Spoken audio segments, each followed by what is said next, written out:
because this week was the 2 standards, 4 and 5. Yeah.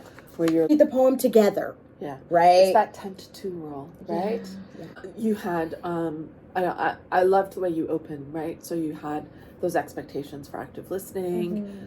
It was very invitational for using devices, because that focus was on technology for this standard, right? Yep. And it was really clear that kids were able to, they needed the devices, they could. You had the check-ins, again, to gauge the cell, right?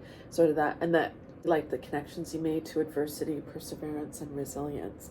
Were those, and there's exposure there. Yeah. So it's kind of that was an opportunity for the multiple meaning Absolutely, words. and I knew I missed it. So I didn't, you clarified that, but it was just, maybe it was on the video, it was hard to hear. Yeah, it was very hard to hear. So I just think taking advantage of those opportunities to explicitly have some of this ready, like, I mean, looking at etymology and the affixes and roots, and where, because I think that sometimes kids think it's that history of language, which is kind of very confusing, but the reason for the way words are made and we say them is all grounded in etymology and history, right? Yeah. So once we can kind of demystify that a little bit for kids, that we give them some of the tools to move forward to deconstruct the terms themselves. The way you also had there was a lot of honoring and leveraging mother tongue and giving kids permission to ask questions when they needed, giving kids permission to translate when they needed. You also had translated copies. I noticed there's just a Korean and Japanese one. Is that the primary? Those are the primary groups, and the others prefer English. Okay. And that was the focus on academic language, right? Correct. That you needed to have. Correct. Again, when you were, it's always hard when you're teaching to try and figure out when to leverage mother tongue when kids need it, but then how to amplify text, right? So when you're looking at translanguaging is way more than just translation. Right? So then when you're translanguaging, that would be sort of some of the translations, it might be some of the key terms, but then one thing that, and I don't even know in that poem whether it would be possible to kind of amplify that text, right? So that kids have them. What you would do is, for some of the terms you think that kids are going to step over. Oh, I've seen this. Yes, that's what it's called. Now I know what it's called. Or you're going to chunk it. So it's called like text engineering or amplifying a text. So like the kids ultimately you teach to engineer their own text. So rather than because sometimes the translated text, especially with poetry, it doesn't translate. No, it doesn't translate at all. Then the kids, I can attest to how accurate those translations are. So you had a lot of the visuals, which were really created those access points for kids in the slides, but the visuals could also have been within the text itself. I liked the way you had also like lots of prompting, the connections to social studies and activating their prior knowledge. I think that was also part of the standards, right? Yep. And getting kids to make those connections. And that's so important in being able to activate it, especially because the topic they're not familiar with. Exactly. So finding ways to... But they brought that out. And then the one student that brought out the Black poets. Yeah. And their adversity. And I was just like, you may have seen my, I was just but that's the thing, right? When we have those open-ended questions that are really invitational, we get way more out of kids, right? Rather than if they're closed answered, they're trying to guess what we think. Right. And sometimes when they're open, they're like, they have their own experiences to bring. Right. I thought it was great because it did exactly what I wanted to do, but I wasn't thinking of that example. Right. At all. Well, fair enough, right? I wasn't even thinking of that. I was like, wait, the student's like teaching this lesson better than I am right now. And then you had the quiz at the end, right? Yeah. Which was a formative assessment. It was a formative assessment. And, I liked the way you made those explicit connections to the learning skills. And that's so important, like perseverance and resilience that are there. Looking at maybe doing a word study, especially like with the word exposure that we had up there. Yes. Right? Because there are so many multiple meaning words. And that's like what we do a tier 2 word, right? Because it's really, that's the part that's really confusing for kids. Trying to leverage images, which is I think what you were trying to do with the picture. So even for the stanza, just sort of, even if it's this is one if you're doing a whole story. It can be a story, a novel, whatever it is.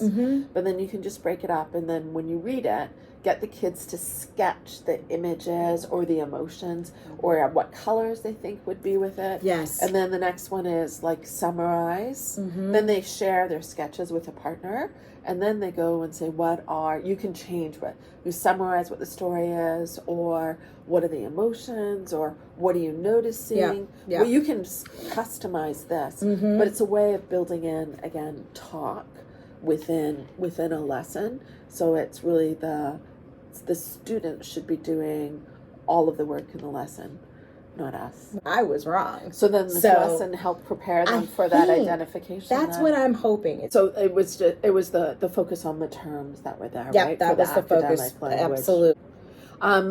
So when if you were going to do it again, what would be some things you said you would change? Oh, God. Less is more, I think, sometimes. I agree. Right? Yeah. Just less is more.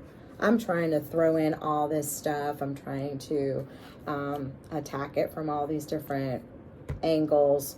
I think that the focus needs to be more narrowed as to what I'm going to focus on in the lesson. And then where I'm expanding, though, so if it is the poetry terms, maybe not focusing on also trying to analyze a poem in the same lesson. Yeah. Right? Yeah. And that's that chunking part. Yeah. Yeah. But then that sets them up for success. So they had those key terms so that in the next lesson, they've got the background knowledge. So the next lesson, that's so the next lessons, we're actually going to, if it's okay with Anna, she said I can do whatever I want the week after the break because it's parent-teacher conferences. Right. We're going to literally annotate that poem. That is what I would like for us to do. We're going to annotate, we're going to analyze, we're going to look for devices. That's what I'd like for us to actually do. And then it would be nice to come back to it. And then, so that's right. So that's our way of kind of circling back. And maybe I can then focus on some of these words in that lesson, perhaps. Yeah. Right? Go into what the word exposure is. And then having a document like you describe. The amplified text? Yes, the amplified text for that lesson. And then when you're talking about the impact, when you're looking at poetry, it's just what you were talking about, right? Here's the devices. Right. But then it could even be a graphic device. So here's the devices. This is where it is in the text identification. And what's the impact on the reader? Okay. Right?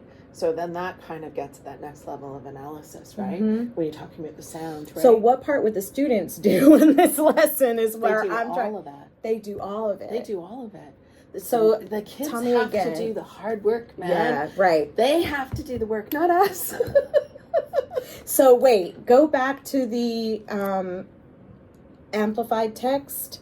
So they are the ones that are doing the amplification of the text? Well, you can amplify it. You can teach them how to do this. But then that's a lesson on its own, right? And Anna did teach them how to do this. So if you want to, it depends on what you want to focus on. If you want to focus on the analysis, then you amplify it for them, right? Oh. If you want to focus on comprehension, then you teach them how to do this. Okay. It depends on what your should focus I do is. first? I think that I would do the analysis. Because I think that's more of a critical thinking skill. Huge. And I think you've already done a lot of work for the background knowledge of the poem. I think the next step, they've already gone through the terms. I think you want to kind of dig a bit deeper into it. Yeah, that's what I was hoping to be able to do, was to do more of an analysis. Yeah. So would I do you could this to help with some of the terminology that may be a little bit more... Are you going to do the whole poem, do you think? Or one stanza again? I think I would like to do perhaps half of it. Because it's really long. It actually ends up being like 2 pages. It's really a long poem. Does it make sense if you choose if I just did half? I think you still get the idea. Okay. Perhaps we can read it all the way through, but maybe that's where you do the I do, we do, right? So what you could do is you have again, it depends on timing with your class, but if you do something like this, you read the whole poem together, but then maybe what you do is you give the kids a graphic organizer, to analyze the terms, but then each group does one stanza.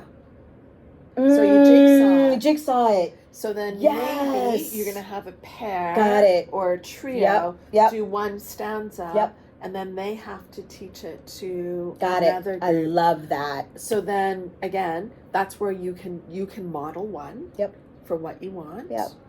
You've already scaffolded this. Mm-hmm. You can scaffold whatever that analysis is, Mm-hmm, right? You mm-hmm. can give them the terms. You already have the glossary Mm-hmm, for them. mm-hmm. Whatever it is that you want to do, you feel that they need to access it to scaffold Mm-hmm. it. And then The 10 to 2 means that for every 10 minutes, for every 10 minutes of teacher talk, there has to be 2 minutes of processing time. Got it. And it's just building in that,